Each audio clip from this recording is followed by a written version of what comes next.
incredibly heavy showers. Oh, meeting Sorry, improved. no, I've just got the recording going. Yeah. Oh, and it was that sort of heavy rain with huge droplets on the roof that, makes you rush outside to make sure it's not hail, or, you sort Mm. of rush outside thinking maybe it is. So, um, yeah, it was a pretty dramatic weather day. No good for tennis. Yeah, how was the fear? Hail is absolutely the fear. But Yeah. it didn't eventuate, so that was something. Yeah, well, it's just bad luck, right? The other day, Casterton got smashed and devastated the township, small Mm. town in the west of Victoria, and we all know just our vulnerability. But yeah, thankfully the odds are so low. But God, if it hits, well, It can Indeed. be so localized, Michael, can't it? It could be yeah, like mad. is away from where you are, misses everything, and we're 10 minutes to the right, there's no solar panels left. Yeah, well, yeah, there was all sorts of dramas out at Casterton with that event. Just people's Yeah. houses being smashed, and obviously cars and so forth. Far out.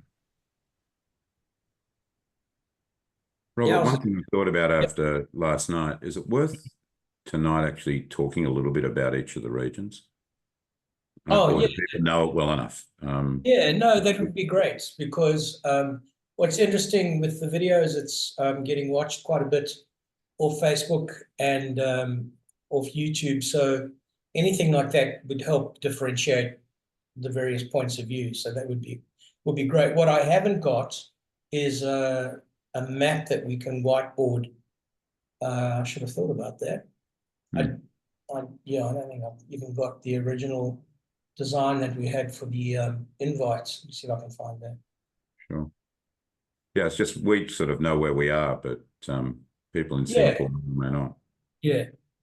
Is it on the One Exchange site or where is it? Oh. Yeah, I've just found it. Now I've got to figure out how we upload it. Stretching the limits of my technical ability. Let me see if I can make that work. Whiteboards.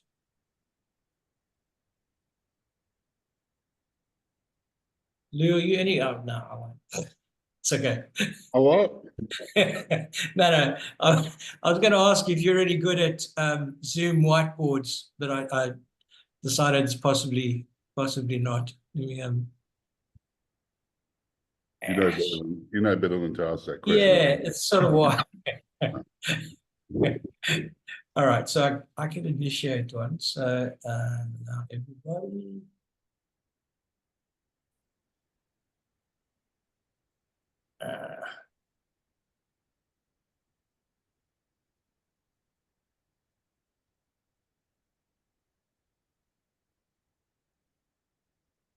Yeah, you know what? This is not going to work.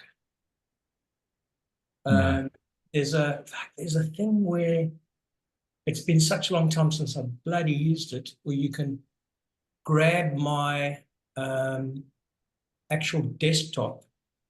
No, I can't remember. It's Oh, not. yeah. And I've forgotten now how that works. No, it's a great idea, Rob, but hopefully, unfortunately not.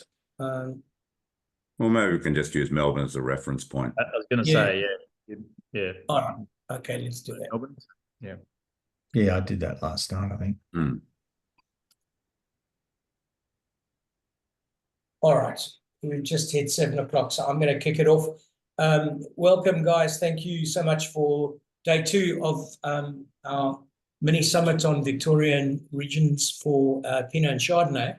For those of our database who are watching tonight, who perhaps hasn't and weren't with us last night, the whole background to why we thought this might be a good idea is to take just open the box up a little bit in terms of how each sub-region within Victoria has performed for this vintage. All too often, what happens is that people look at a description of how a vintage is for a particular region of Australia or other countries and make buying decisions based on that, whereas there's so many other aspects that go into the winemaking within a certain year. And so we're very fortunate to be able to have all the winemakers with us tonight except for Nick from by Farr, who's in the States, and the Jenkinses in Gippsland, who are dealing with some real-time weather problems in Gippsland, so can't be with us tonight. But such are the vagaries of climate. So let's start with Michael to walk us through his original vineyard. Your order forms, guys, might indicate that it's sold out. We found a little bit more. So I'll send you the links after the dinner tonight. And so we're able to offer you a little bit more of the 22. So over to you, Mike. Thanks for having me, Robert. Yeah, welcome to everyone who's watching on, and will duly watch on in at some later stage. Geography, the Macedon Ranges is where Bindi's located, and it begins 50 kilometres northwest of Melbourne. So you're heading towards Melbourne Airport and continuing on in the direction of Bendigo, but not getting that far. And you rise up to the first foothills of the Macedon Ranges, where we are at Gisborne. And then duly north of us, we look out to Mount Macedon, which is the highest geographical feature in our region, which is 1,001 metres above sea level. And Bindi is situated around 500 metres. And then the majority of the vineyards in this region go to the other side of Mount Macedon, around the townships of Lancefield, Romsey, Kyneton. And that's a very different environment over there to where we are. It's more sort of fertile volcanic soil, and we're located on mostly very stony Ordovician period mudstone, sandstone, quartz rock soil. So you're heading northwest, you're coming up into the hills, and you're arriving on various types of soil profiles depending on where you are in our region. And at Bindi, and indeed the original vineyard Pinot Noir, it's located on this stony soil. So it's a 480 million year old basis, Ordovician period, as I said, and it's not very fertile soil. So the yields are naturally low. The vines are not particularly vigorous. They develop a good canopy, and every year they do that, be it dry or wet. But they have this crop load that is just naturally low because that's in part to do with also the clone, the MV6 clone, which came out to Australia in the 1830s. James Busby reportedly brought this in, supposedly again from the Clos de Vougeot vineyard. And MV6 is a great fortune for Pinot Noir producers, and particularly those in Victoria, because it has small bunch, it has small berry, it has very good structure, and particularly good fragrance. So we feel that you combine the altitude, the slow ripening, the low cropping, of course, managing the vineyard for healthy soils. But with this MV6 clone, we arrive at very fragrant wines. So that's the Bindi style. Bindi's never going to be the biggest, richest, most powerful Pinot Noir, but even in cool years like this one, it has enough intensity and enough structure, and it has the hallmark fragrance that we get at altitude in these soils and the clone. So we feel very fortunate that in 1988, when we planted this vineyard, that was a very popular clone. I'm sure all the producers here have a strong history and affinity with the MV6 clone, and it's a real sort of strong story, strong part of the Victorian Pinot Noir feature, really. So a little bit about the farming of this vineyard. I think it's particularly important. We've been through a real evolution from those days when we started in the late 80s, which was very much about chemical farming, where it was an encouragement to control the vineyard. I think there was a really strong advocacy from the chemical companies and the consultants about the requirement of the vigneron to sort of cover all their fears. So you'd sort of almost run around imposing death everywhere. You'd want to use herbicide, you'd want to use systemic sprays, pesticides. You'd try and really control the environment so you could protect your crop and your income. And then we sort of morphed out of that in the mid 2000s, just about 20 years ago now, about 2004, 2005. We started withdrawing things like we took away herbicide, and we're not really heavy on pesticides at all before that, but we certainly don't use those now, and really worked in a very holistic way to create soil health and life, which we feel gives a resilience to the vines, but also that thing that we love, terroir, site expression.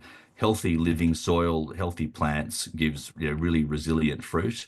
And that allows us to make a wine without the addition of yeast or additions for nutrients.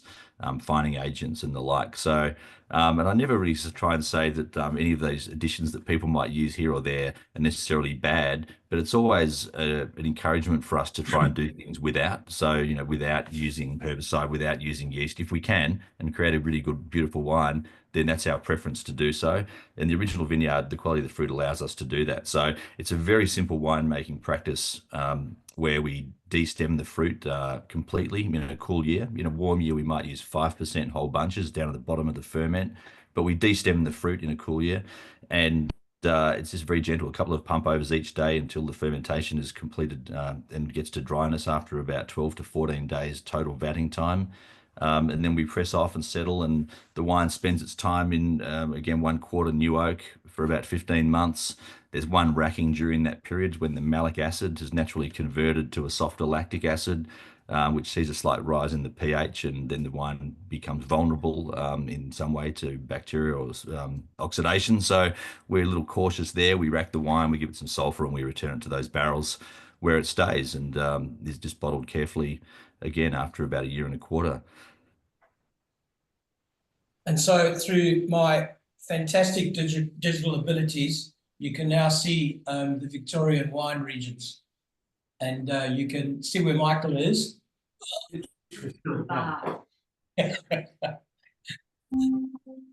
about as good as I can get. Michael, the thing about the this particular label has always been something of a silkiness and a certain satin kind of texture that seems to parlay through all the various vintages. My feeling tonight is that that component is yet to come to the forefront. It's always too soon to be drinking your Pinot so young, so early. I'm thinking back to maybe looking at the 19s and 18s earlier this year, and that's just starting to peep into its window with that beautiful shimmery texture. So what we're tasting tonight, fragrance is there, color is there. It's, you know, it's definitely a function of its creator. There's no question about it. But in terms of the people who are tasting it tonight, be aware that the elbows are sticking out just a little bit from a textural point of view tonight. Certainly in terms of what we're tasting. Yeah, I think our advice typically is to our customers that the wines benefit enormously from 5 to 7 years of age and then get up on a plateau and sit there quite comfortably for a decade or more. One of our daughters was born in 2002, which was a god-awful year for viticulture in this region. We had quarter crops. We were picking Pinot Noir and Chardonnay at the start of May, like, you know, hideously late. And you would not describe those conditions as good at all. We had berry split from rain. We had a little bit of hail about a week before harvest. So really treacherous conditions in 2002, like we've had in 20 and 22 and 23. But those wines have aged really well, and it's quite a surprise that there's this level of resilience within that vineyard and across the property generally. So yeah, I counsel people to give them that time. But that said, I reckon Pinot Noir starts relatively close to its best drinking window in comparison to Cabernet and Shiraz, which, you know, start further away. And Pinot Noir doesn't have that much distance to catch up to get to that point, but it certainly remains worthwhile. But I think it's our great advantage, right? The Pinot Noir drinks so deliciously all the time. The one thing about this vintage that seems to be quite distinctive is that sort of wild brambly component, which is not something that I normally hang on the original vineyard label, but definitely for this vintage, it seems to be offering that style, which is a sunnier season certainly sees, you know, a more fruit forward, pure nature to the wine. Yeah. Which I really respect and I admire that, and I really like the warm years because they're a hell of a lot easier than the tough, cool late ones. But there is a beautiful character imbued in the wines by some of those challenges, and that can sort of sound like an excuse sometimes, you know, trying to find the good. But I think there are really interesting nuances that we get in these more challenging years as well. Yeah, I'm obsessed with the more difficult years. I always, one of our winemakers from Tuscany, Brancaia, we were doing a tasting, and I was banging on about how the 16s, I think, was the vintage. And she shut me up very quickly. She said, shut up. There's no, you know, it's so easy to make a wine in 16. Let's talk about 17. And she had a very valid point, right? And those sort of vintages are the ones that call on the very best of the winemakers, and certainly it's done that today with your release. It's terrific. Thank you. Cheers. Let's move on to Beechworth now, to Rob Hawkins. I don't think you can be able to see much from this label, but this is Rob here. We're describe it geographically, Rob. sure.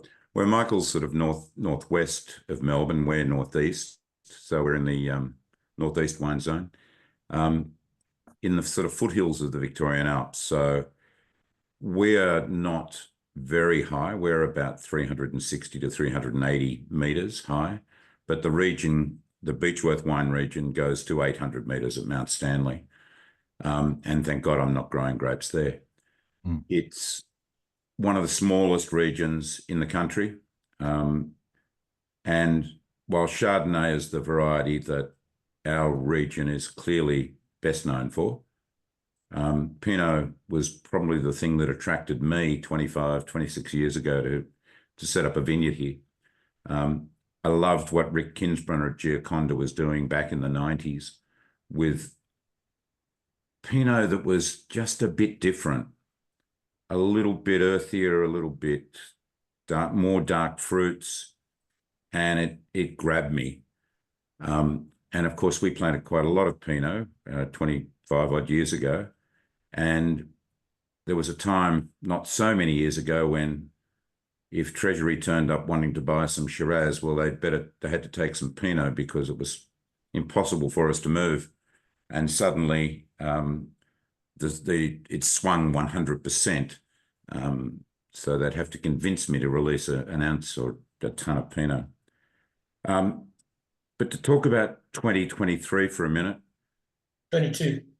Sorry, 22. Yep. Last night was 23. Yeah. 22 was just a year of rain. It felt like it was never going to stop. You measured your success by the number of times you weren't bogged in your tractor. There were, everywhere you drove around, there were just tractors stuck. I don't think we've ever had to work so hard in the vineyard. I don't think we've ever questioned the sort of sustainable approach that we have taken. And it's interesting to hear Michael talking earlier. Yes, we were the poster kids for modern agriculture when we started back in 1999. And the chemical guys or the ag guys that come around and a shopping list of things, and you just go, yeah, sure, take all that. And it probably wasn't until the wet year of 2013 that I made the decision to get rid of most of that and to adopt an essentially organic approach, but with one proviso. While I'm still there, we won't be certified, because in a year like 2022 and 2023, I want to be able to use those things that will actually prevent some of the powdery and downy mildew that is such an issue. We spent time in the vineyard bunch thinning, taking out any fruit that was in any way affected. And it probably means that this particular one is the most expensive one we've ever produced in terms of cost, because the amount of labor that went into the vineyard, going through vine by vine, removing fruit, clearing it out so it had air and space and could actually get some ripeness. Our vineyards planted north-south, and in lots of years we end up even applying a sunscreen onto the Pinot to prevent shrivel and to keep it going when it gets hot. There was none of that in 2020. It was just a matter of trying to get air, avoid the mildews, and get rid of any affected fruit. My fear was, and I'm being far blunter than I ever should be, that we were not going to be able to produce a Pinot that I could be proud of in 2022. But the work that we did meant that the fruit that we actually picked little as it was, produced what a wine that I'm very happy with. In terms of clones, this one is 114, 115.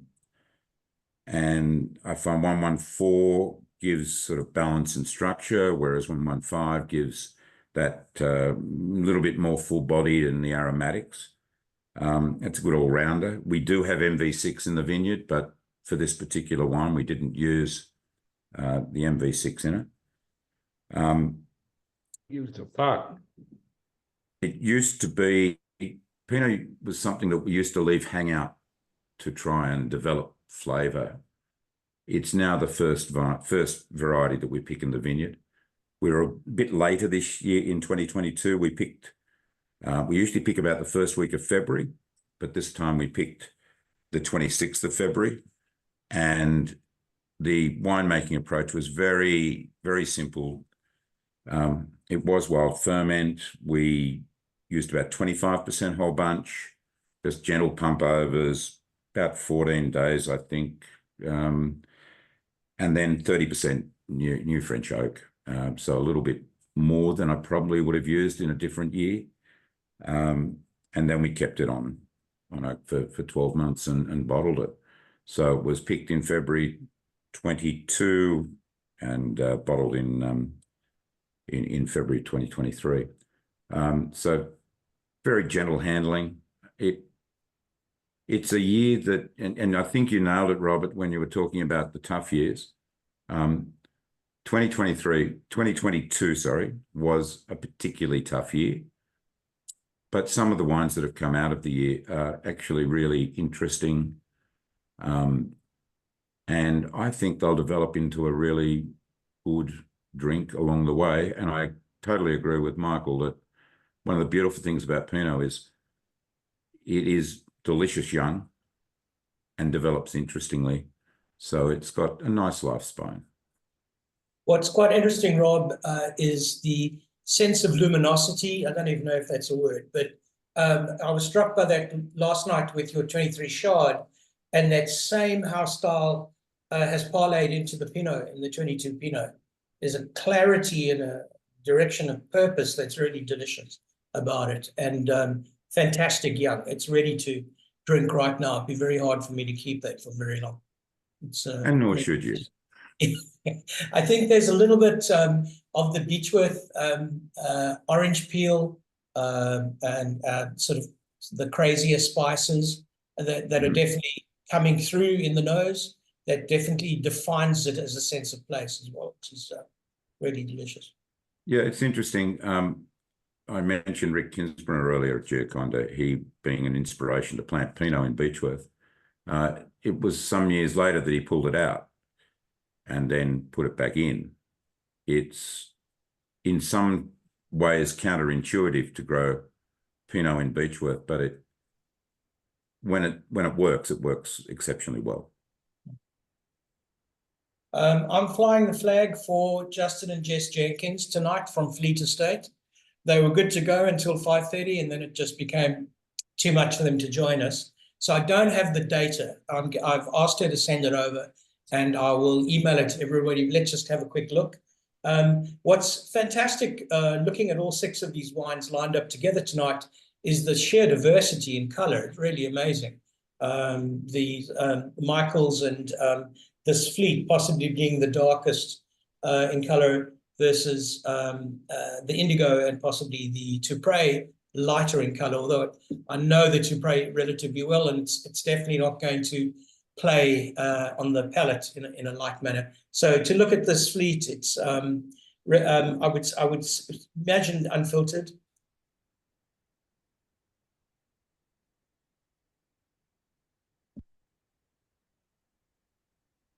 It's actually super interesting because the nose indicates quite a deft lightness of spirit, but there's nothing light about that palate. It's big and long, and I'm not going to use the word muscular, but certainly quite streamlined and athletic in its formation. This is definitely a wine that's built for the long run. I can see how it got its 95 points from from Wine Companion. It's going to be thrilling to see what this looks like in a year to 18 months' time, because those tannins are yet to knit completely in a full way. What do you think, Lou?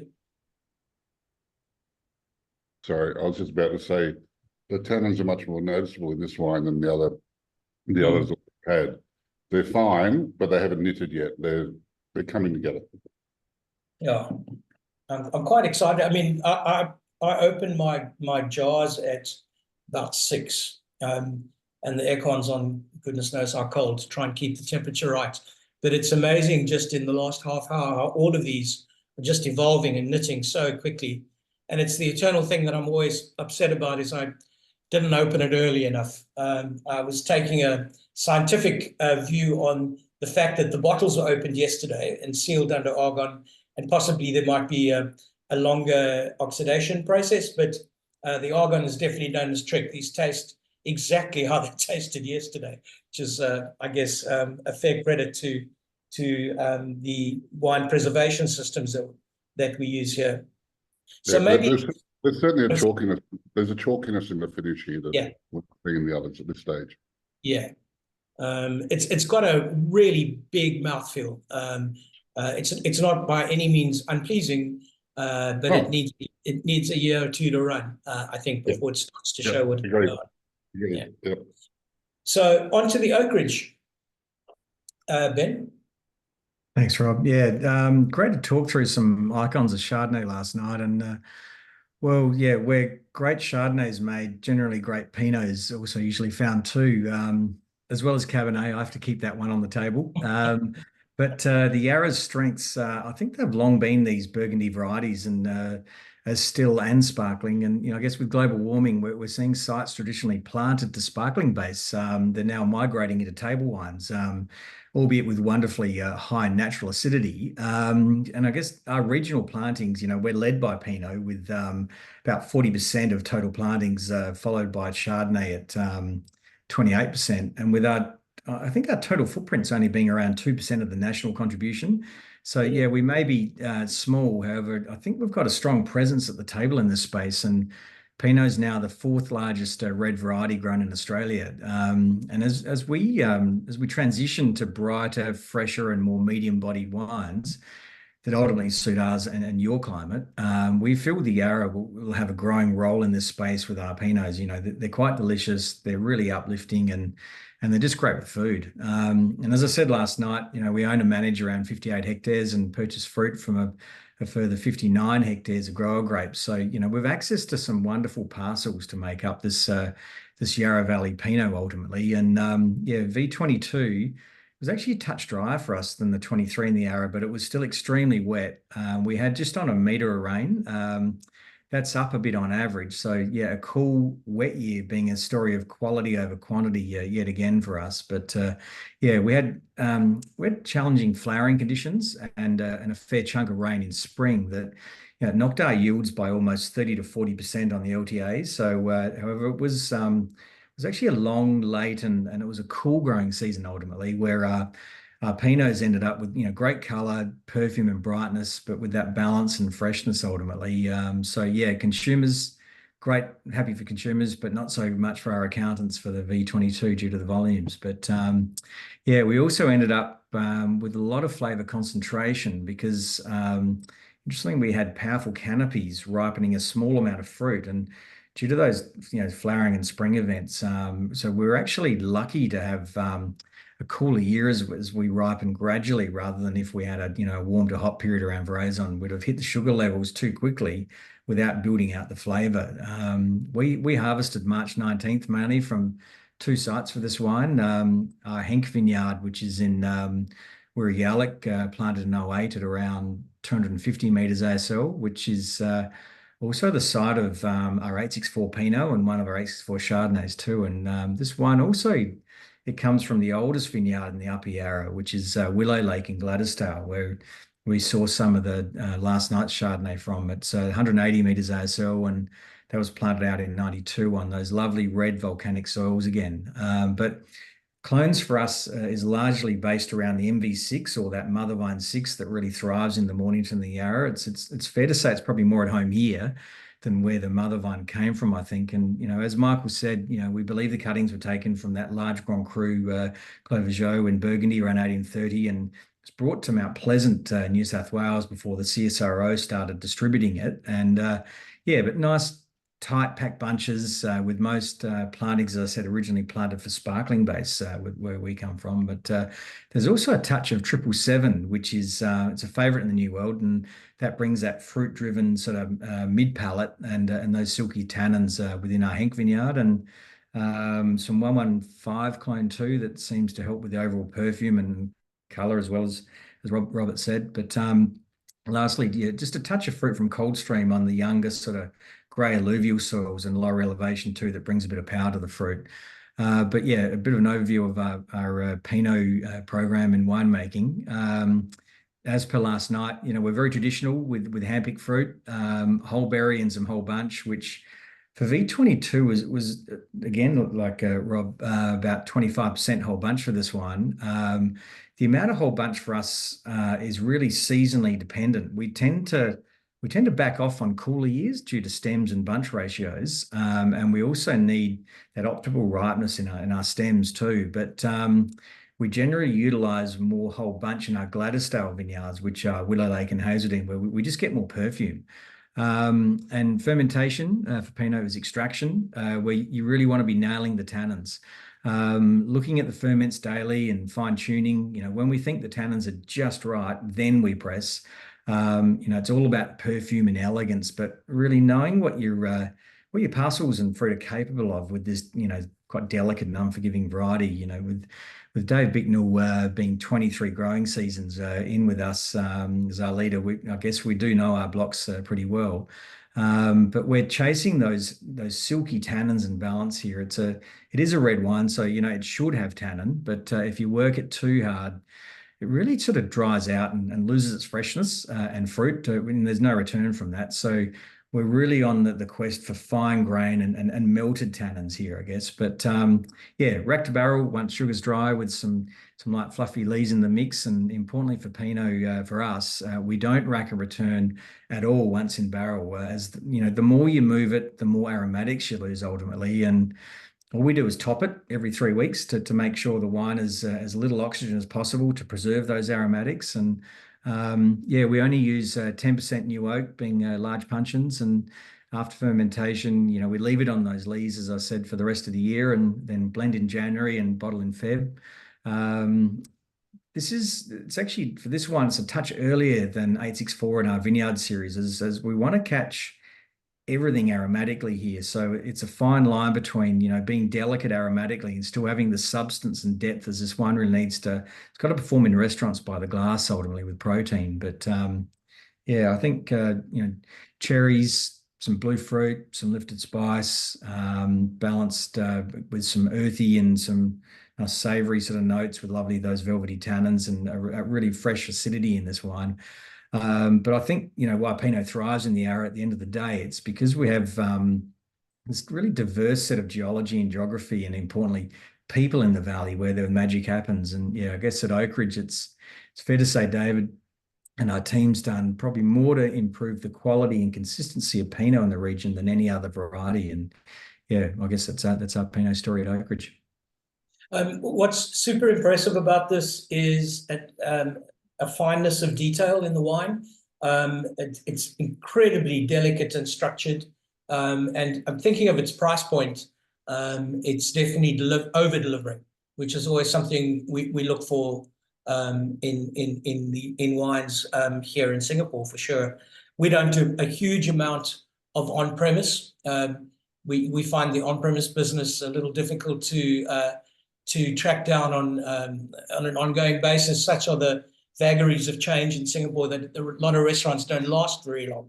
But I can definitely see how this would be more than, sell it by the glass and someone's going to buy 3 because it's beautifully detailed, very finished and rounded and ready right now. It's obviously so successful that it's no longer for sale. Our clients will notice that It's the 23 that we have now for sale in Singapore. So maybe just for a second, if you don't mind, just to highlight the difference between what we're tasting tonight and what the 23 is going to present like. Yeah, I think the 22's probably got a touch more earthiness and some more of that sort of brown spice.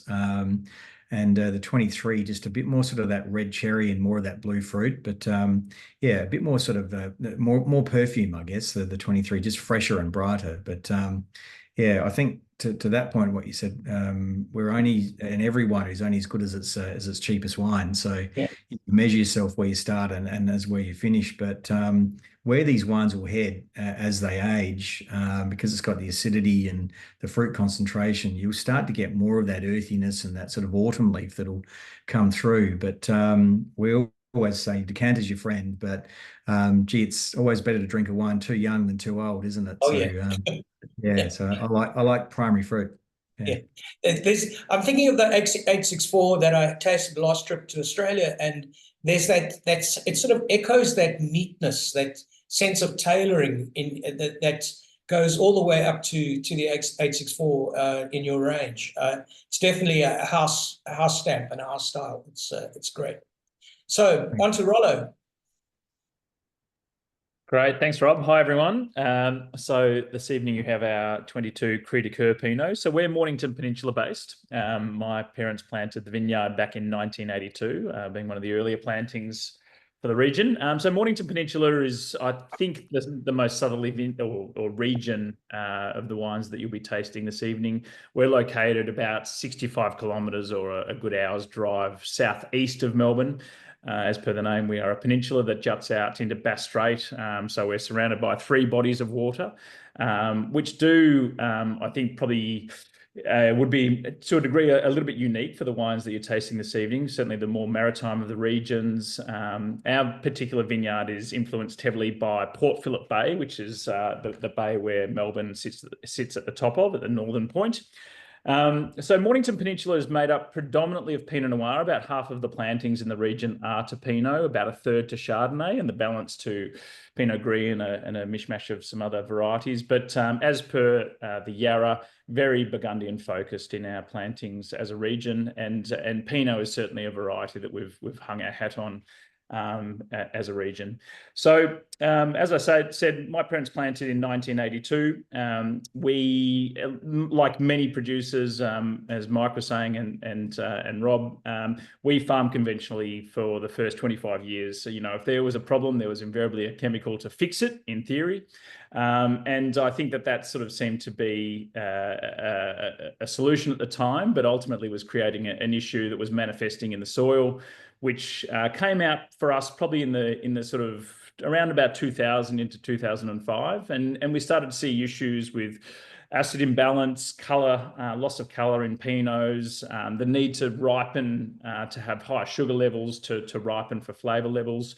And ultimately, we, I guess, saw the light and gradually transitioned away from synthetic chemicals and began to reinvest in our soils as well, to the point of, producing it now a huge amount of compost, doing inter-row cropping, and really trying to invest back in that soil health. And we have seen that benefit flow through to our wines, but in particular our Pinot. So in around 2007, in addition to these sort of embarking or sort of carrying on these changes, we did some top grafting. We grafted, say, our original Cabernet plantings across to Pommard Pinot. We also did some trellis work where we lowered our cordons, converted all of the spur prune across to cane prune, tried to open up our canopies. And I think that, combined with our I guess, regenerative farming processes, has seen a marked change in the quality of our fruit. So much so that we introduced the Cru de Coeur range in 2013. And it's been, I guess, this is a labour of love story for Pinot for us. We've always produced Pinot right back since, the first vintage in '84. And that's been a process, I think, that bringing in this, I guess, very small production of the Cru de Coeur Pinot and Chardonnay that we tasted last night, for us has been a process of, I guess, letting that vineyard shine through rather than trying to force our hand in the winery. So in terms of the process, this is a blend of 4 clones. There's an interplanted block of 114 and 115. There's MV6, which obviously is a favourite, a bit of a darling of Victorian viticulture. And there's Pommard Clone, which is what was grafted onto the original Cabernet plantings. They're all actually, of course, hand harvested, but they're fermented in puncheons that are put on their ends and had the heads knocked out. So little micro ferments with varying degrees of whole bunch. I would say that the total blend ends up being about 45 to 50% whole bunch. So it's quite a significant amount, but I would hope that you don't see that shining through in the wine. I think that you would see the elegance of the fruit. You know, that stemminess or any sort of herbal nature, I don't think shines through. I really think that we do it for the structural component. So the wine, so they're actually pressed individually, put into barrel and aged for about 12 months or 11 months, just bottled just prior to the next vintage. And I feel, you know, we're really striving to have wines that show elegance, balance, you know, textural complexity. But I feel that the viticultural process is really the driving force there. And I think that our Pinots, in particular, the Cru de Coeur, in a very good vintage for us, which was 22, shows that lovely elegance and restraint, but yet really nice palate drive and bright fruit, but the harmony that comes from I think that whole bunch and the textural complexity, is for me what we're striving for. I think what's really attractive about it is this kind of juxtaposition of old and new world as a style in the glass. I'm reminded a little bit of Franschhoek and Hermanus in the Western Cape, where you get that sort of new world of an old world in the new world kind of descriptor. And I'm wondering, it's possibly the maritime climate. I'm not sure if the soils are similar or not, but it really makes me think of the likes of Hamilton Russell and those sort of producers from that part of the world. It's really delicious and also stands out in a very unique spot in terms of all the other Pinots that we're tasting tonight. It certainly is showing in that way. On to number 6, the Tout. So this vineyard is the highest of all of Nick's vineyards, if I have it correctly, but not much higher. I think it's about 135, 140 meters, something like that, of the traditional vineyards. It's composed of 3 different soil types: black volcanic soil, quartzite granite, and that sits on top of limestone, and iron shard. So he maintains that it's from these 3 things that come the majesty of the wine. 100% whole bunch ferment. It's matured in, I think, enormous barrels. I think it's 5,000 litre barrels for the duration of its ferment, of its maturation.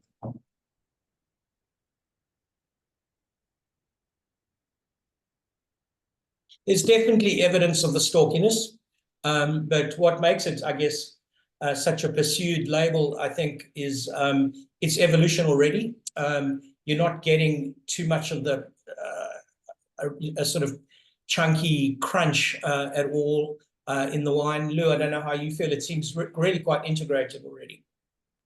Yeah, I was just mentioning to Diane here that it's a totally different profile to all the other wine. It really is. It's I've not had this particular vintage of it before, but it's demonstrating a totally different profile. Rollo, while we've got you there, I'm just very quickly going back to your wine, and I'm getting a Campari note that I'm finding really attractive.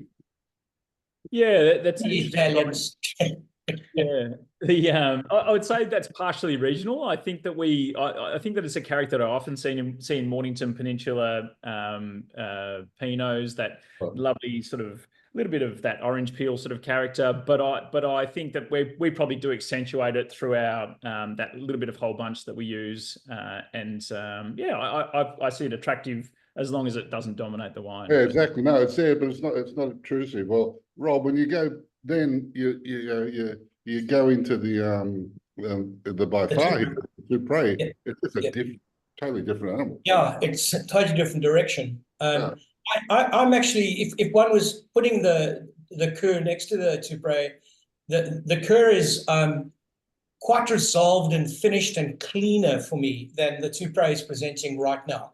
It might just be my palate bias tonight.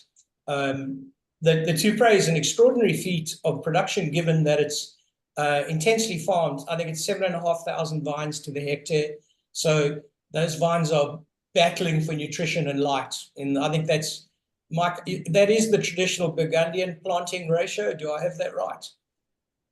The traditional Burgundian Champenoise ratio is 1 metre by 1 metre, which equates to 10,000 vines per hectare. So Hectare. it's slightly more vines there. Yeah. Yeah. Yeah. Okay. So it's not quite at that level. But Yowza, again, a feat of engineering.